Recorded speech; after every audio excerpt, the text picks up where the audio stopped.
And it is now my great honor to introduce the President-elect of the United States of America, Joe Biden.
Hello, my fellow Americans,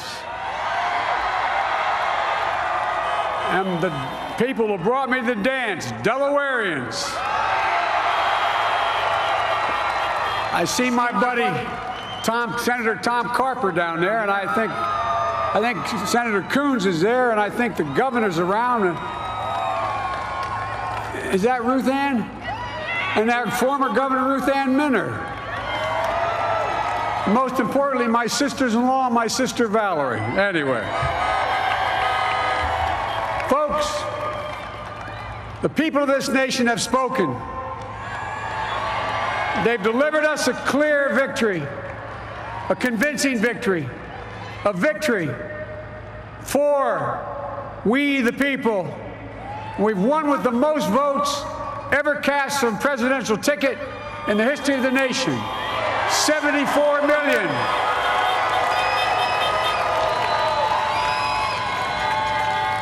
What I must admit has surprised me. Tonight, we're seeing all over this nation, all cities and all parts of the country, indeed across the world, an outpouring of joy, of hope, renewed faith in tomorrow, bring a better day. And I'm humbled by the trust and confidence you've placed in me. I pledge to be a president who seeks not to divide, but unify, who doesn't see red states and blue states, only sees the United States, and work with all my heart, with the confidence of the whole people, to win the confidence of all of you.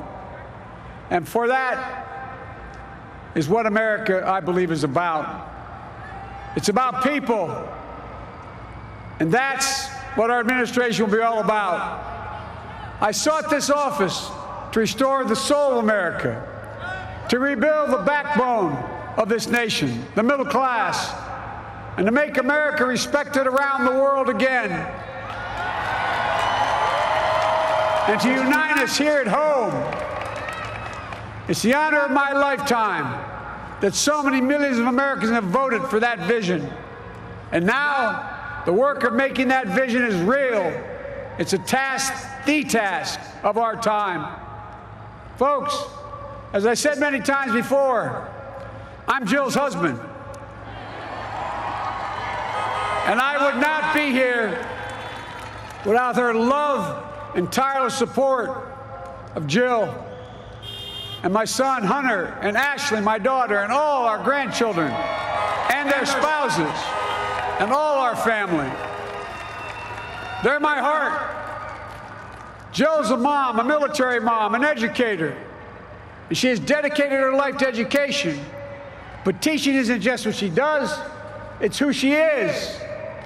For American educators, this is a great day for y'all. You're going to have one of your own in the White House.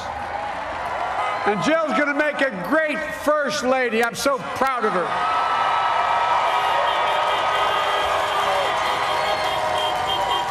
And I'll have the honor of serving with the fantastic Vice President who you just heard from, Kamala Harris, who makes history as the first woman, first black woman, the first woman from South Asian descent, the first daughter of an immigrant ever elected in this country. Don't tell me it's not possible in the United States. It's long overdue. And we're reminded tonight of those who fought so hard for so many years to make this happen. But once again, America's bent the arc of the moral universe more toward justice. Kamala, Doug, like it or not, your family, you become an honorary Biden, there's no way out. To all those of you who volunteered and worked the polls in the middle of this pandemic, local elected officials, you deserve a special thanks from the entire nation. And to my campaign team and all the volunteers and all who gave so much of themselves to make this moment possible, I owe you. I owe you. I owe you everything. And to all those who supported us, I'm proud of the campaign we built and ran. I'm proud of the coalition we put together, the broadest and most diverse coalition in history. Democrats, Republicans, independents, progressives, moderates, conservatives, young, old, urban, suburban, rural, gay, straight, transgender, white, Latino, Asian, Native American. I mean it, especially those moments, and especially for those moments where this campaign was at its lowest ebb. The African-American community stood up again for me. You've always had my back, and I'll have yours. I said at the outset, I wanted to represent this campaign to represent and look like America. We've done that. Now that's what I want the administration to look like and act like. For all those of you who voted for President Trump, I understand the disappointment tonight. I've lost a couple times myself, but now let's give each other a chance. It's time to put away the harsh rhetoric, lower the temperature, see each other again, listen to each other again. And to make progress, we have to stop treating our opponents as our enemies. They are not our enemies. They are Americans. They're Americans. The Bible tells us, to everything there is a season, a time to build, a time to reap and a time to sow, and a time to heal. This is the time to heal in America.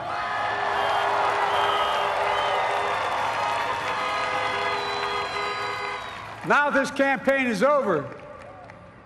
What is the will of the people? What is our mandate? I believe it's this. Americans have called upon us to marshal the forces of decency, the forces of fairness, to marshal the forces of science and the forces of hope in the great battles of our time. The battle to control the virus, the battle to build prosperity, the battle to secure your family's health care, the battle to achieve racial justice and root out systemic racism in this country, and the battle to save our planet by getting climate under control, the battle to restore decency, defend democracy, and give everybody in this country a fair shot. That's all they're asking for, a fair shot. Folks, our work begins with getting COVID under control. We cannot repair the economy, restore our vitality, or relish life's most precious moments, hugging our grandchildren, our children, our birthdays, weddings, graduations, all the moments that matter most to us until we get it under control. On Monday, I will name a group of leading scientists and experts as transition advisors to help take the Biden-Harris COVID plan and convert it into an action blueprint that will start on January the 20th, 2021. That plan will be built on bedrock science. It will be constructed out of compassion, empathy, and concern. I will spare no effort, none, or any commitment to turn around this pandemic. Folks, I'm a proud Democrat, but I will govern as an American president. I'll work as hard for those who didn't vote for me as those who did. Let this grim era of demonization in America begin to end here and now.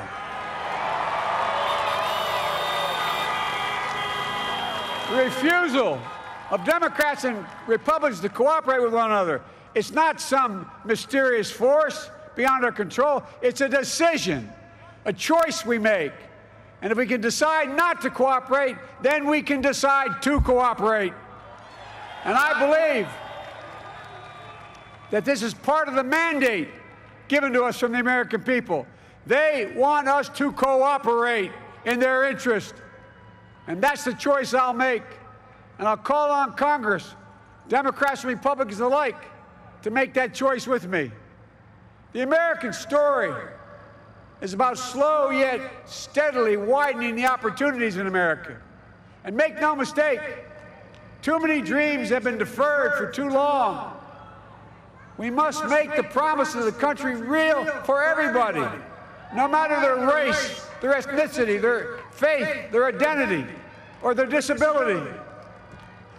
Folks, America has always been shaped by inflection points, by moments in time where we've made hard decisions about who we are and what we want to be.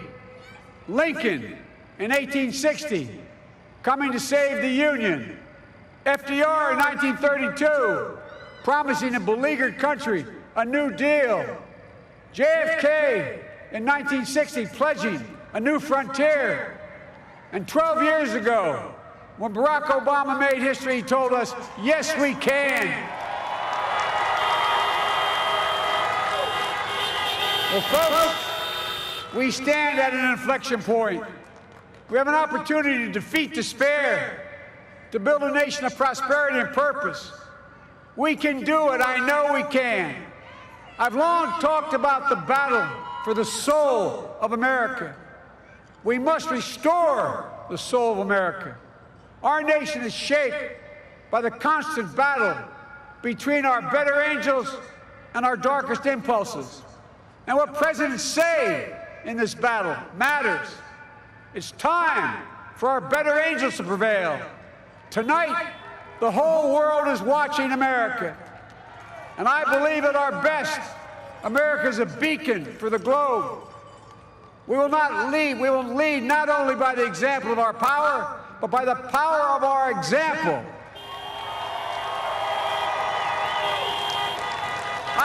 I've always believed, many of you heard me say it, I've always believed we can define America in one word: possibilities. That, in America, everyone should be given an opportunity to go as far as their dreams and God-given ability will take them. You see, I believe in the possibilities of this country. We're always looking ahead to an America that's freer and more just, ahead to an America that creates jobs with dignity and respect, ahead of America that cures diseases like cancer and Alzheimer's, ahead to an America that never leaves anyone behind, ahead of America that never gives up, never gives in. This is a great nation. It's always been a bad bet to bet against America. We're a good people. This is the United States of America, and there's never been anything we've been not able to do when we've done it together. Folks, in the last days of the campaign, I began thinking about a hymn that means a lot to me and my family, particularly my deceased son, Bo. It captures the faith that sustains me and which I believe sustains America. And I hope it can provide some comfort and solace the 230,000 Americans who've lost a loved one to this terrible virus this year. My heart goes out to each and every one of you. Hopefully this hymn gives you solace as well. And it goes like this. And he will raise you up on eagle's wings, bear you on the breath of dawn, and make you to shine like the sun, and hold you in the palm of his hand. And now together, on eagle's wings, we embark on the work that God and history have called upon us to do, with full hearts and steady hands, with faith in America and in each other, with love of country, a thirst for justice. Let us be the nation that we know we can be, a nation united, a nation strengthened, a nation healed. The United States of America, ladies and gentlemen, there's never, never been anything we've tried we've not been able to do. So remember, as my grandpapa, our grandpapa used to say when I walked out of his home when I was a kid up in Scranton, he said, "Joey, keep the faith." And our grandmother, when she was alive, she yelled, "No, Joey, spread it. Spread the faith. God love you all. May God bless America, and may God protect our troops." Thank you, thank you, thank you.